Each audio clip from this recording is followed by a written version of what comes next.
Good morning, dear students. Ninth class students. Today we will be talking about classification of organisms. Classification of organisms. That means we will classify them. Classify them. To whom? To the organisms which are there on the planet Earth. And dear students, till now we have given nomenclature to 1.7 to 1.8 million number of species. Million number of species मतलब 17-18 लाख जीवों, organisms, plants को हमने identify किया है और उनके नाम दे चुके हैं। अब सुनिए, मैं वर्ड बोल रहा हूं क्लासिफाई मीन्स क्लासिफिकेशन। और साइंटिस्ट तो अंदाजा लगा रहे हैं कि the number of organisms may be even up to 30 millions. ठीक है, and Robert May is expanding, having the idea that the numbers may be much more higher. So if we will classify these organisms, some criteria has to be considered, some characters has to be taken into consideration, some characters has to be considerations, characters has to be consideration. अगर आपको मैं एक बहुत ही सिक्कों का ढेर है और आपको अभी कह दिया कि इन सिक्कों को एक अरेंज कीजिए, तो आप या तो उनकी डिनोमिनेशन वैल्यू 1 रुपए का सिक्का है, 2 का है, 5 का है, 10 का है, उस हिसाब से आप उनको अरेंज करेंगे। ठीक है, या हो सकता है कि कोई स्पेसिफिक उनके ऊपर जो डिजाइन है किसी भी रिनॉन्ड पर्सनालिटी का या और भी कोई डिजाइन है, उसके आधार पर आप कंसीडर कर सकते हैं उनको सेग्रीगेट करने के लिए, क्लासिफाई करने के लिए। लेकिन मेरा मानना है कि आप उसकी जो डिनोमिनेशन वैल्यू है उसको भी आप कंसीडर करोगे और दूसरा पहलू भी कंसीडर कर सकते हैं। तो इसका मतलब आपने एक कैरेक्टर कंसीडर कर लिया कि इस आधार पर मैं इनको क्लासिफाई करूंगा। ठीक है, तो उसी तरह बेटा जब हमने जो ऑर्गेनिजम्स हैं उनको क्लासिफाई करना है, देखिए एक इंडिविजुअल सभी के बारे में नहीं जान सकता और सभी के बारे में जानना तो असंभव है, तो इसलिए क्या करते हैं साइंटिस्ट, कैरेक्टर्स के आधार पर इन जीवों को अलग अलग ग्रुप में डिवाइड करते हैं। ठीक है, तो एक पहले हम समझेंगे व्हाट आर द कैरेक्टर्स और फिर हम दूसरा समझेंगे hierarchy of characters. What are characters, ये बात ध्यान से सुनिए बेटा। And what are characters and दूसरा है हायरार्की ऑफ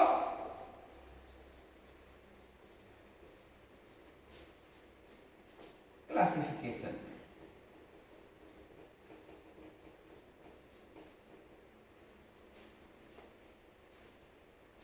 कैरेक्टर्स वो जीव, वो ऑर्गेनिज्म, उसका अपीयरेंस कैसा है,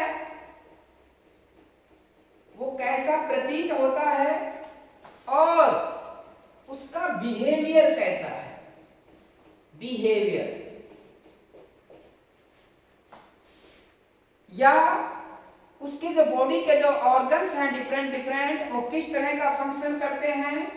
on the basis of function also you can consider function and you can also consider the form. That means characters are the ways on which basis on the consideration of which you can make their group. So what are these bases? What type of appearance is there? What type of behavior is there of these organisms? What type of form or what type of functions they are carrying out? जैसे मैं आपको बता रहा था कि जो आपने जो सिक्कों का जो एक ढेर है और जो आपने सिक्के जो अलग अलग ग्रुप में डिवाइड किए, आपने कुछ कंसीडर किया, ठीक है, और उसी कंसीडरेशन के आधार पर आपने उनको अलग अलग समूह में डिवाइड किया। तो likewise on the basis of the characters you will divide these organisms। और एक जो ग्रुप है उस ग्रुप के अंदर जो जीव रहेंगे वो उन कैरेक्टर्स के आधार पर उनमें सिमिलरिटी होगी। सो हायरार्की ऑफ जो कैरेक्टर्स है क्लासिफिकेशंस के लिए वो ध्यान रखना बेटा। ये जो हायरार्की ऑफ कैरेक्टर्स है वो है सबसे ऊपर किंगडम, किंगडम के बाद फाइलम। प्लांट्स के लिए हम डिवीजन का इस्तेमाल करते हैं, kingdom, phylum, class, order, family,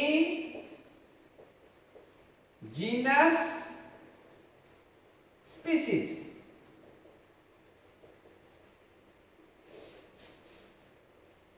ये हो गया बेटा hierarchy of classification.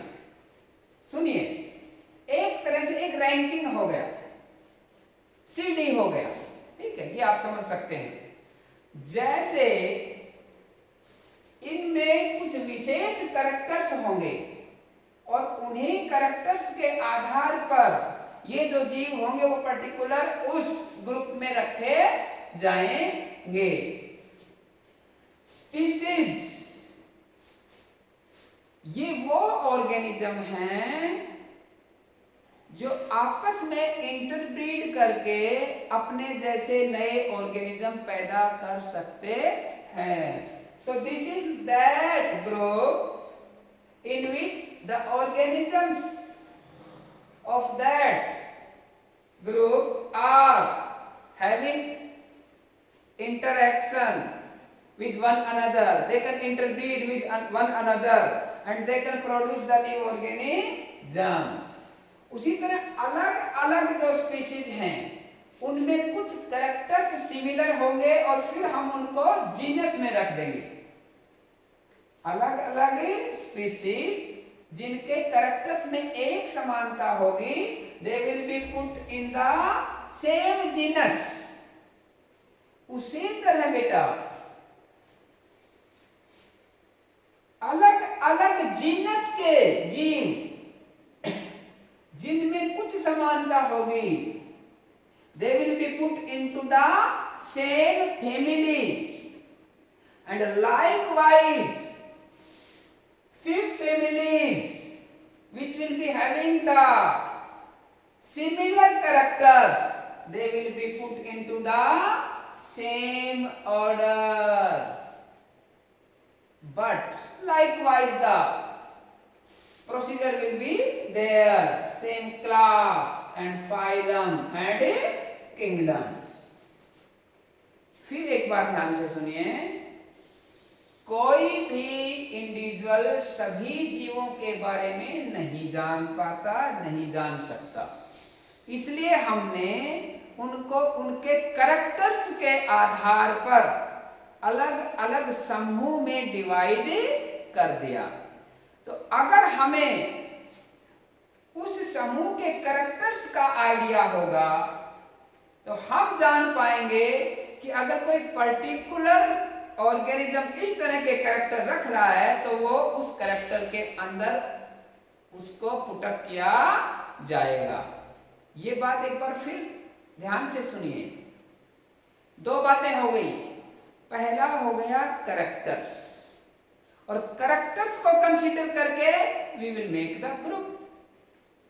So characters are considered for grouping. Characters are being considered for grouping. और जो साइंटिस्ट ने ये एक हायरार्की रैंकिंग पैटर्न बनाया है, ये आपको ध्यान रखना पड़ेगा, याद रखना पड़ेगा। सबसे ऊपर kingdom, phylum, class, order, family, genus और स्पीशीज। एनिमल्स के लिए हम फाइलम ग्रुप इस्तेमाल करते हैं, प्लांट्स के लिए डिवीजन, प्लांट्स के लिए डिवीजन। अब सुनिए स्पीशीज, नीचे से ऊपर चलिए बेटा। स्पीशीज क्या है? Organisms which are of the same size, structure and they can interbreed among themselves and can produce new organism like themselves. जैसे हमारी गाय है, चाहे वो अलग अलग ब्रीड की हैं, लेकिन वो आपस में इंटरब्रीड कर नए ऑर्गेनिज्म को पैदा करती हैं, तो वो क्या होगा? Species. Likewise the different breeds of the dogs, even they can interbreed, so they are from the same species. Human beings, whether it is from the Indian, Australia, America, Uganda, they can interbreed among themselves and can produce new offspring. That means species are those organisms which can interbreed among themselves and can produce new organism like itself. अब सुनिए, तो कुछ species जिनके characters एक जैसे हैं उनको हम एक जीनस में रख देंगे। उसी तरह अलग अलग जीनस लेकिन कुछ उनके कैरेक्टर एक जैसे हैं तो उनको हमने एक फैमिली में रख दिया, उसी तरह अलग अलग फैमिली हो जाएंगे। उसी तरह कुछ फैमिली जिनके कैरेक्टर्स में सिमिलरिटी होगी, they will be put in one order, and likewise few orders which will be having the same type of features, characters, they will be put into the same class, and same likewise few classes which will be there. जैसे आप सुनिए बेटा, जो mammals, reptiles, aves जो पक्षी हैं, amphibians जो पानी में और जल में, पानी और जमीन पर जो रहने वाले जो जीव हैं, और उसी तरह जो ये 5 क्लास हो गई, कौन कौन से? स्पीशीज, मछलियां, reptiles, amphibians, mammals and aves. तो ये जो 5 क्लासेज हैं, they are being put into the same phylum, same phylum। और फाइलम कौन सा हो गया? कॉर्डाटा, कॉर्डेट्स, जिनके वर्टिब्रल कॉलम होती है। तो इस तरह से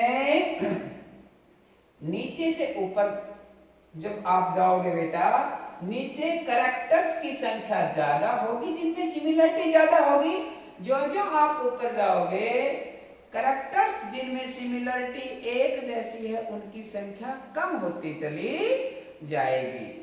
ये बात मैं एक बार फिर आपको कहता हूं कि ये लेसन थोड़ा सा ध्यान से समझ के पढ़ना। क्लासिफाई करेंगे तो हम कैरेक्टर्स को कंसीडर करेंगे। पहली बात, कैरेक्टर्स क्या है? उसका जीव का अपीयरेंस, उसका बिहेवियर, उसका फॉर्म, उसका फंक्शन। फिर हमने एक कैटेगरी बना दी, ठीक है, और कैटेगरी को आपको ध्यान रखना पड़ेगा। Kingdom, phylum, class, order, family, genus, species. नीचे से जब ऊपर जाओगे, species, genus, family, order, class, phylum and kingdom. तो इस तरह से एक जैसी स्पीशीज फिर एक जीनस में आ जाएंगे, सिमिलर कैरेक्टर्स वाले जीनस, फिर उसके बाद आपके आ जाएंगे एक फैमिली में। कुछ फैमिली जिनके कैरेक्टर्स एक जैसे हैं वो एक ऑर्डर में आ जाएंगे। कुछ ऑर्डर जिनके कैरेक्टर्स एक जैसे हैं वो एक ही क्लास में आ जाएंगे।